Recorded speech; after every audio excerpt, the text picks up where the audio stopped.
Olá, confraria, seja muito bem-vindo, seja muito bem-vinda. Se você tem dificuldade para dormir, esse episódio é para você. Este podcast não é para pessoas super espirituais, gente que não chora, não erra, que não sabe o que é derrota. Este podcast é para os cansados, os exaustos, os envergonhados, homens e mulheres fracos, pecaminosos e com talentos limitados. É para gente inteligente que sabe que é estúpido e para discípulos honestos que admitem que são canalhas. Se você sabe que diante de Deus não passa de um maltrapilho, este podcast também é para você. Quando a minha esposa estava grávida do nosso primeiro filho, várias pessoas falaram pra gente: aproveita para dormir enquanto dá tempo. E assim, de fato, nosso sono ficou bem comprometido com as crianças pequenas. Hoje em dia até que eles estão numa fase melhor, eles dormem bem até. Mas a qualidade do sono não é lá aquelas coisas. Parece que a gente sempre acorda cansado, porque a gente sempre acorda várias vezes na noite. E eu sei que eu não sou o único. A verdade é que a gente vive numa sociedade na qual dormir uma noite bem dormida é um luxo que poucos têm, independentemente do dinheiro. Embora existam aqueles que defendam que o sono quebrado seja algo bom, a maioria dos pesquisadores apontam para os aspectos negativos. Por exemplo, no dia 15 de fevereiro de 2022, a repórter do New York Times, Danielle Breath, escreveu uma matéria sobre o sono fragmentado, na qual alguns especialistas defendem que, com a pandemia, as pessoas trabalhando em home office, alguns desenvolveram um ritmo de sono parecido com aquele que existia na era pré-industrial. A reportagem diz assim, abre aspas: naquela época, antes da era industrial, muitas pessoas iam dormir assim que o sol se punha e acordavam 3 a 4 horas depois. Elas então socializavam, liam livros, faziam pequenas refeições e transavam por 1 ou 2 horas antes de voltar a dormir por mais 3 a 4 horas. Foi somente quando a luz artificial foi introduzida que as pessoas começaram a se forçar a dormir durante a noite. Isso é o que disse Roger Ekirch, acho que assim fala, professor de História da Virginia Tech e autor de The Great Sleep Transformation, a grande transformação do sono, uma tradução livre no português.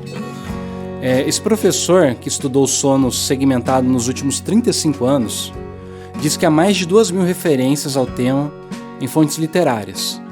Tudo, de cartas a diários, registros judiciais, jornais, peças de teatro, romances e poesias de Homero a Charles Dickens. Quem sou eu na fila do pão para questionar o especialista? Mas, sei lá, mano, me parece que esse tipo de comportamento estava bem restrito. Uma pequena parcela da população. Por exemplo, que sabia ler, né? Se eles acordavam à noite para ler, se eles podiam acordar antes do sol nascer para trabalhar. Aliás, se eles não precisavam acordar antes do sol nascer para trabalhar na lavoura, assim como o home office, durante a pandemia foi um privilégio de poucas pessoas. Bom, como eu disse anteriormente, me parece que a maioria dos pesquisadores apontam para os aspectos negativos da falta de sono. Por exemplo, em 2017, a Organização Mundial da Saúde disse que a dificuldade para dormir atinge 45% da população mundial, chegando, portanto, ao patamar de epidemia. Em dezembro desse mesmo ano, o Centro de Controle e Prevenção de Doenças dos Estados Unidos considerou oficialmente a falta de sono uma epidemia de saúde pública. Em 16 de março de 2018, escrevendo para o UOL, a repórter Larissa Leiros Baroni trouxe a informação de que, segundo uma pesquisa recente, 72% dos brasileiros, 72%, sofrem de doenças relacionadas ao sono. É comprovado cientificamente que o sono de má qualidade causa irritabilidade, memória ruim, baixa imunidade, falta de reflexo e de atenção, o que causa outros problemas sérios, como acidentes de carro, quando o motorista dorme no volante. Fora isso, a longo e médio prazo, não priorizar o sono pode aumentar os riscos de hipertensão, diabetes, sobrepeso, infarte, depressão e até ideação suicida. Sendo assim, se existe uma epidemia mundial por conta do sono de baixa qualidade, o que será que isso revela sobre a nossa sociedade? Eu creio que quem melhor compreendeu esse tema que a gente tem vivido nos últimos tempos, é o filósofo sul-coreano, o Byung-Chul Han. Por exemplo, no livro No Enxame, ele diz o seguinte, abre aspas, o ócio começa lá onde o trabalho cessa inteiramente. O tempo do ócio é um outro tempo. O imperativo neoliberal do desempenho transforma o tempo em tempo de trabalho. Ele totaliza o tempo de trabalho. A pausa é apenas uma fase do tempo de trabalho. Hoje não temos nenhum outro tempo senão o tempo de trabalho. Assim, o trazemos não apenas para as nossas férias, mas também para o nosso sono. Por isso dormimos inquietos hoje. Os sujeitos de desempenho esgotados adormecem do mesmo modo com que uma perna adormece. Também o relaxamento não é mais do que uma modalidade do trabalho, na medida em que ele serve para a regeneração da força de trabalho. Fecha aspas. Ou seja, estamos tão preocupados com o trabalho e o desempenho que até o tempo de descanso serve tão somente para renovar a produção. Não sabemos mais o que é ócio, o que é descanso, como é simplesmente existir. Dessa forma, enchemos os nossos dias com atividades, até o ponto da exaustão completa. O ser humano esgotado no corpo e na alma parece um zumbi. Esse mesmo filósofo, em outro livro dele, Agonia de Eros, diz o seguinte, abre aspas, o navio holandês voador, cuja tripulação, como conta a lenda, consiste de zumbis, pode ser tomada como analogia para a sociedade do cansaço de hoje. O holandês voador, que navega sem rumo, sem descanso, sem paz, como uma seta, se equipara ao sujeito de desempenho, esgotado e depressivo de hoje, cuja liberdade serve como danação de ter de explorar eternamente a si mesmo. A produção capitalista também não tem meta definida, já não está em função do bem viver. Fecha aspas. Perceba então que, de acordo com esse filósofo, o sujeito de desempenho é esgotado e depressivo. Isso é interessante porque um dos principais problemas da depressão é o sono em excesso ou então a escassez. Teve um jornalista chamado Andrew Salomon que ele fez um relato autobiográfico da depressão dele, chama O Demônio do Meio-Dia. Ele fala assim, um dos sintomas primordiais da depressão é uma perturbação nos padrões do sono. Pessoas realmente deprimidas podem não ter sono profundo, passando muito tempo na cama sem jamais conseguir descansar. Dorme-se de modo estranho por causa da depressão, ou mergulha-se na depressão porque se dorme de modo estranho. Fica a pergunta. Bom, se essa observação estiver certa, isso significa que o que leva as pessoas a dormirem mal é a conformação a um estilo de vida que exige de cada um de nós um desempenho cada vez melhor, conquistando cada vez mais coisas, até chegarmos ao ponto da depressão e exaustão generalizada. Sendo assim, pensando em todos esses fatores, eu queria refletir com você hoje sobre a sacralidade do sono. Para tanto, eu vou usar um livro da Bíblia que é um livro de poesias conhecido como Salmos. No início do livro, nos deparamos com duas orações. São o Salmo 4 e o Salmo 5. Eles são conhecidos como a oração noturna e a oração da manhã. A ordem não é mero acaso. Elas revelam a maneira do antigo povo hebreu, eles compreendiam o tempo, que eles fizeram isso a partir do relato da criação. O texto lá de Gênesis diz que Deus vai criando o universo de forma sequenciada, um dia após o outro, mas esse dia ele começa no cair da noite e não no nascer do sol. É por isso que fala assim lá em Gênesis, houve tarde e manhã, o primeiro dia, houve tarde e manhã, o segundo dia, e assim sucessivamente. Como o Eugene Peterson comenta, primeiro surge a oração do anoitecer, então vem a do amanhecer. A ordem não é reversível. A oração do anoitecer é sucedida após muitas horas de inconsciência, pela oração do amanhecer. A sequência não é um capricho do hebraico, mas graça embebida na rotação da Terra. Nós assimilamos os ritmos do Gênesis, linguagem na qual Deus traz a sua vontade e existência, na rocha, no protoplasma, no sol e no mar, crendo que uma linguagem idêntica traz sua vontade à existência, em corpos e almas. A oração não é um ornamento, ela articula o que é primordial em nós. Ela submete as trevas sobre a face do abismo e nos desperta para o alvorecer do Senhor. Todos dormem e acordam. A partir dessas condições primitivas, nós compreendemos a vontade de nosso Criador e Redentor operada em nós. Dormir e despertar são tanto biológicos quanto teológicos. As condições físicas são também métodos espirituais. Portanto, vamos analisar o Salmo 4 e descobrir o que ele tem a nos ensinar sobre a sociedade do cansaço. O Salmo usa uma estrutura poética conhecida como quiasmo. No quiasmo, o começo da poesia estabelece paralelos com os versos do final, fazendo com que a ênfase recaia nos versos do centro do texto. O Salmo começa como um pedido de socorro e o relato de como esse pedido foi atendido. Ó Deus, defensor dos meus direitos, responde-me quando eu te chamar. Eu estava em dificuldade, mas tu me ajudaste. Tem misericórdia de mim e ouve a minha oração. Seguindo a estrutura do quiasmo, percebemos que esses versos estão em paralelo aos versos finais do Salmo. Quando me deito, durmo em paz, pois só tu, ó Senhor, me fazes viver em segurança. Ou seja, sabendo que o seu pedido de socorro foi atendido e a oração é ouvida, o salmista pode descansar tranquilo, pois sabe que Deus está cuidando da sua vida. Em seguida, o salmista questiona as atitudes e motivações dos poderosos. Ele diz assim: homens poderosos, até quando vocês vão me insultar? Até quando amarão o que não tem valor e andarão atrás da falsidade? Mais uma vez, esses versos precisam ser lidos em paralelo com os 2 versos que aparecem no final do Salmo. Há muitas pessoas que oram assim: dá-nos mais bênçãos, ó Senhor Deus, e olha para nós com bondade. Mas a felicidade que pões no meu coração é muito maior do que a daqueles que têm comida com fartura.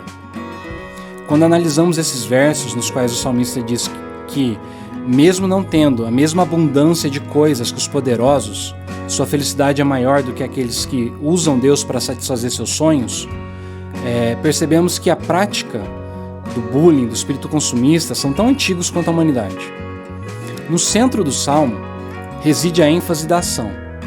Nesse trecho existem 6 verbos, talvez num paralelo ao relato da criação, quando o caos é vencido pela harmonia, à medida que Deus trabalha por 6 dias. O texto diz assim: lembre que o Senhor Deus trata com cuidado especial aqueles que são fiéis a Ele.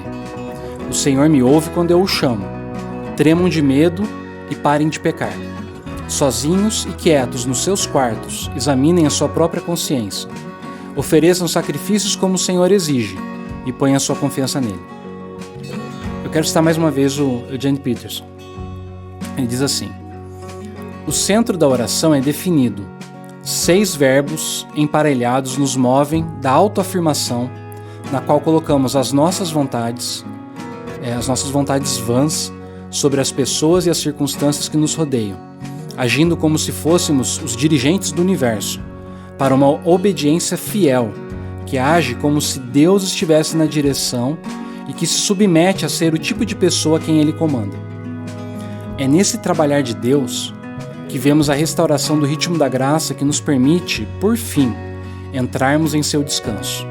E é por isso que o salmista termina dizendo: quando me deito, durmo em paz, pois só tu, ó Senhor, me fazes viver em segurança. Perceba, portanto, que o Salmo vai no coração do problema da nossa dificuldade em dormir. Não é possível forçar o sono, pois ele só acontece quando nos entregamos. Dormir é um ato de rendição, é abrir mão do controle, abandonar-se ao inconsciente no qual nós nos tornamos passivos. Isso significa que, tirando algum problema fisiológico, ligado a hormônios ou alguma outra coisa, na maioria das vezes, não conseguimos dormir porque queremos continuar no controle. Acreditamos que, se nos esforçarmos um pouco mais, vamos conseguir mais coisas. No fundo, é o nosso desejo de acumular cada vez mais, sejam experiências, bens de consumo, a aprovação das pessoas, o que você quiser imaginar. Pode ser também que alguns não durmam na tentativa de afastar o mal, pois diariamente vemos notícias de violência, morte e destruição, e pensamos que se permanecemos vigilantes seremos capazes de deter as forças do caos. Geralmente, quem mais sofre por conta disso são as mães. Todavia, a menos que nos abandonemos ao cuidado daquele que é maior que nós e que tem o poder de transformar as trevas e o caos em luz e vida, nunca conseguiremos chegar ao final da oração e declarar como o salmista: quando me deito, durmo em paz, pois só tu, ó Senhor, me fazes viver em segurança. Só entra no Shabá, só entra no descanso divino, aquele que confia que mesmo que as coisas não tenham saído da forma que eu gostaria, Deus está no controle e Ele trará o melhor à luz. O pastor Ed Renekiewicz, num dos livros dele, diz o seguinte, abre aspas: Deus parou de criar, mas não parou de trabalhar. Deus parou de criar e entrou no Shabá, isso é, entrou no descanso. Entrar no Shabá é começar a desfrutar da criação. E isso é uma espécie de trabalho, um descanso ativo, diferente da passividade, omissão ou comodidade. Na verdade, Deus parou de somar coisas à criação e passou a desfrutar das coisas criadas. Deus poderia continuar criando ad infinitum, ou seja, para sempre, eternamente, somando, acumulando, mas não foi isso que Ele fez. Em vez de fazer existir sempre mais, optou por colocar limites ao que poderia vir a existir, para que pudesse desfrutar do que já existia. Eis aí o segredo. Você tem de saber a hora de parar. Você tem de saber o quanto basta. Você tem de se dar por satisfeito e interromper a correria na direção de acumular. Você tem de aprender a desfrutar o que tem, em vez de correr atrás de mais e mais. A inserção no reino de Deus redimensiona a relação com o dinheiro e as riquezas e abre as portas para a plena liberdade que transcende necessidades e circunstâncias.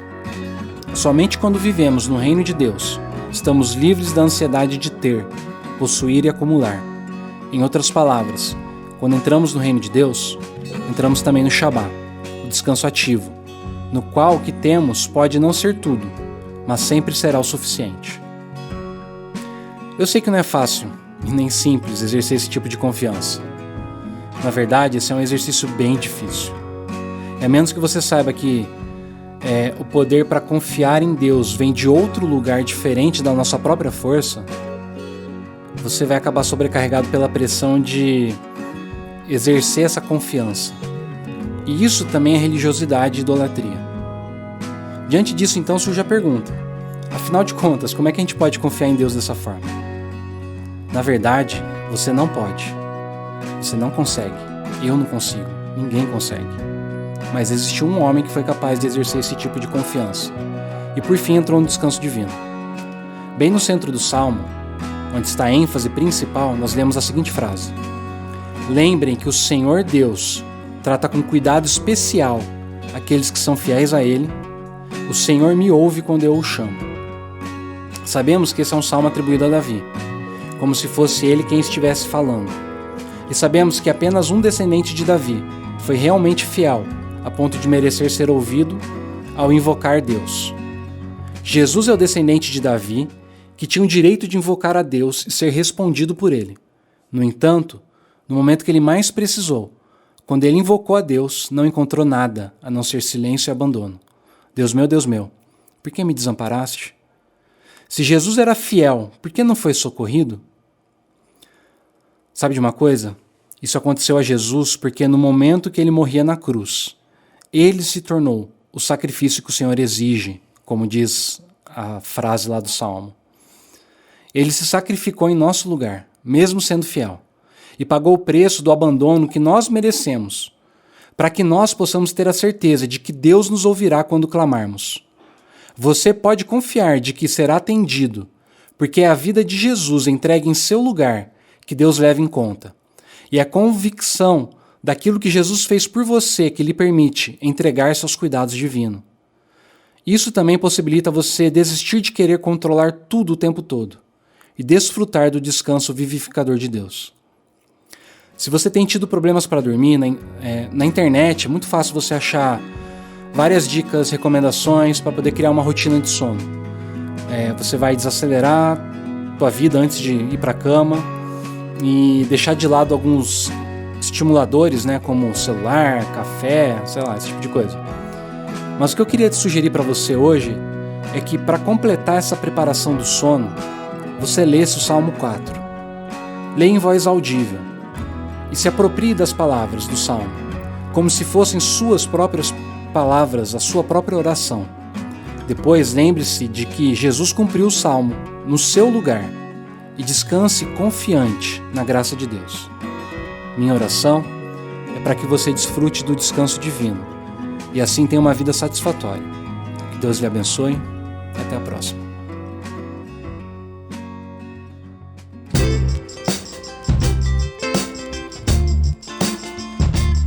Esse podcast teve os trabalhos técnicos de Lucas Samuel.